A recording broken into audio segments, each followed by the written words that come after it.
What up, my people? I'd like to wish everybody a happy Thanksgiving. This will be my first Thanksgiving having a YouTube channel, so I'm going to try to make a yearly Thanksgiving video. Not that it's going to be anything different or special, but Thanksgiving is about being thankful, and I am thankful to the community and my awesome viewers and friends, among other things. So thank you guys. Make sure you check out DNKKnives.com. They are who is responsible for this. It is my knife. I did purchase it, but it gave me a good deal. I got to use my own 10% discount behind the edge 10, which you can also use to get yourself 10% off. Make sure you check out all the awesome people and contributors to the community because they really are awesome. Allie from Alicore Paracord, she's her and her boyfriend are sending me some stuff to check out, so that's super cool and very, very nice of them. If you would like to support the channel, there's a link to Patreon in the description, or you can join the My People channel membership, where 100% of all funds that come into the channel are used for knives and for content. Also, follow me on Instagram, please and thank you. Today we're going to talk about this guy. This is the Medford Colonial. Super cool knife. It is a Medford, so it is super thick, robust, and it's a beast. But this is one of his smaller knives. First, though, this is the Colonial tie. They're roughly $650 if you can find one. They are discontinued. USA made, and I consider Medford and this one and all Medfords high-end production knives.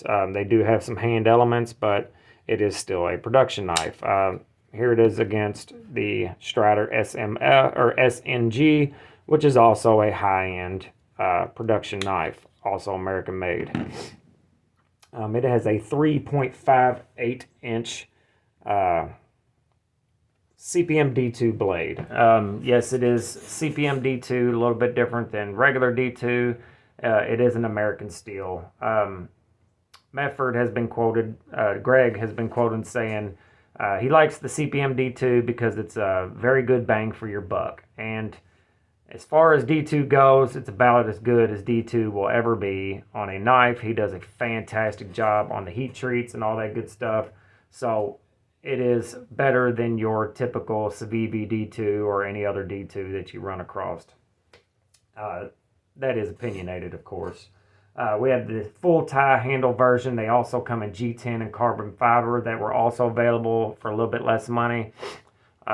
Which the G10 model, Don has one at DNK for a very good price. So if you're interested in that, you can also get 10% off. So there is one available still at DNK and other places as well. Yeah, they're here and there. So this is one of the earlier models Greg came out with early on, which was way before the slim model knives. So this is one of the few knives they made that was relatively small and EDC friendly. They also had the RMP and 187 flipper in the 187 series. And later on came the Dress Marauder and the Micro. Actually, the Micro Praetorian's been around longer. Then the Infraction and the Iris. I think I'm saying that right, which is super tiny. This model predates all of those, I believe, other than the Micro Praetorian. I don't know that for sure, but that's just what I gather. So this is a very early model. Like most of his other models, it is super thick, robust. It is on phosphor bronze washers, but has exceptional glassy action. That is just, oh, so good. It was tight, just like any other Medford when I first got it, but it has smoothed out just beautifully. There is no lock bar insert or stabilizer, none of which is needed when they're done really well. This is slab side, no milling, full weight. Let's get a weight on it just to get that out of the way. It is a heavy knife for not being too big. For a Medford anyway, it's not big. We have 7.3 ounces, and just for a reference, 4.5 out of also a fairly heavy knife. But I like the weight and thickness and all that good stuff. I think it is 187 thousandths thick. I could also be wrong on that. I don't have batteries in my caliper to check that. So the backspacer is also CPM D2. A lot of people think it is titanium. It is not. Glass breakers and backspacers, Greg has always used the same steel as the knife when they are D2 knives. D2, anyway, it's not titanium. Killer hand ground blade. Very, very nice hollow. Great termination. Nice choil. It is not thin, but it is pretty good at cutting just the same. This is a factory edge, and it is quite polished. And every Medford I've ever gotten brand new that had a factory edge, or any Medford that I've gotten with a factory edge, has had near mirror and very, very sharp right out of the box. The packaging, anybody that's ever had a Medford, the packaging is fantastic. Comes with that really nice plastic case that is padded on the inside and locking. So the packaging is awesome. Like I said, the best CPM D2 in the knife world, in my opinion. I'm going down my list, guys. I always write out a list of points and stuff. This is also a good forever knife. So if you want to buy a knife that you know or want to last forever so you can hand it down to your son or daughter or whoever, this is a good knife for that, because it is just absolutely going to last forever. And as usual, guys, the chickens, the dogs, and the kids, they won't shut up even when I ask them to. So, you know, sorry about that, guys. These are also kind of pretty rare now. I haven't seen these in a while. When I met Greg at the Nashville show the other day, I showed it. He spotted the pocket clip out of my pocket, and he checked it out, and he said, man, I haven't seen one of these in a while, even though he's the one who made them. So he looked it over, and he said it feels pretty good. I said, yeah, thank you. It's an excellent knife. It is. I've carried it for about the past week and some change. It has turned out to be a fantastic work knife. It does lack a little bit in the piercing ability. So not a huge deal, but I do kind of need a piercing ability whenever for any work knife I had. It will work, but you got to put a little bit more pressure for the piercing. I am going to sharpen it and put a screaming edge on it, so that should counter any piercing issues I have. And it cuts surprisingly well for how thick and robust it is, and that's because of the hollow grind. Very nice hollow grind. Not quite as thin as this hollow grind.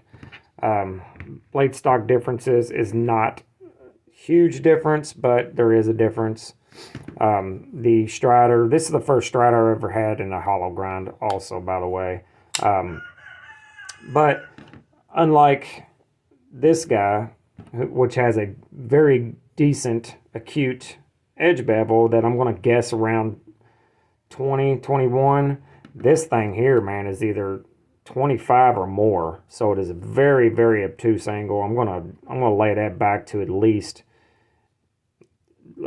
20, maybe a little more. I don't want to put a huge bevel on it, but I also want it to be able to cut, and I want to take advantage of that hollow grind. But like I said, carried this about 10 days or so, and it has worked very, very well.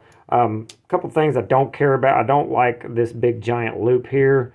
Could have done without that. The clip works great. The popsicle style clip is probably their best clip they've ever had. Lockup is perfect. It is unbelievably rock solid.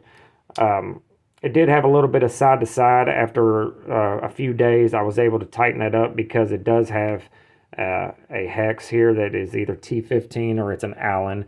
The T10 or T15 worked. I can't remember which one I used, but it did work to tighten it. I need to get a snake eye bit for this guy. I have a spanner for this one, so I need to get a snake eye for this guy. And I'll probably hang on to this knife because it's awesome and it's really, really hard to get a hold of. But if you want the Medford experience of a big, robust knife. This is probably not the one because it's just not huge like Medford's known for. Which I will I really want to get either a fighter flipper, a Marauder H, or the TFF in the future, just so I have a big giant Medford, because this one is excellent and it's a lot easier to carry, but I do really want the big giant Medford in my collection. So I really like it. It's an excellent knife, and they're still available as of right now, so you might want to jump on it if you want to get one. It's, as far as I'm aware, he's not going to make these anymore. The lock bar access is awesome, but it is a little bit hard on the thumb. And then also, when it's open, this spot right here is very, very sharp, which is normal for a Medford. You have external stop pin in the blade that is just perfect. Everything about this knife, for what it is pretty much perfect, except for this big stupid lanyard loop back here. I do like the milling. I might one day do some customizing on this. I'd like to get into doing some customization stuff myself. It'd be cool if it was a little contoured. I do like slab side, but I like contoured as well. This is also my first Strider that has a contoured scale tire tread. So I do like that as well. It's a little bit better in my hand. But I enjoy the slab side. So if you if you're still here, you've watched this far, please make sure you hit the like button. If you enjoy the content, make sure you subscribe. I do giveaways a lot. So that's all I got for you guys. Remember, man, team washers, we don't need bearings. That's all I got. Make sure you're good to each other, love each other, enjoy your Thanksgiving with your family, and I hope you have a wonderful day. Remember, life is short, so go buy yourself a knife, and don't be a dumb cunt for no good reason. Life's too short. Later.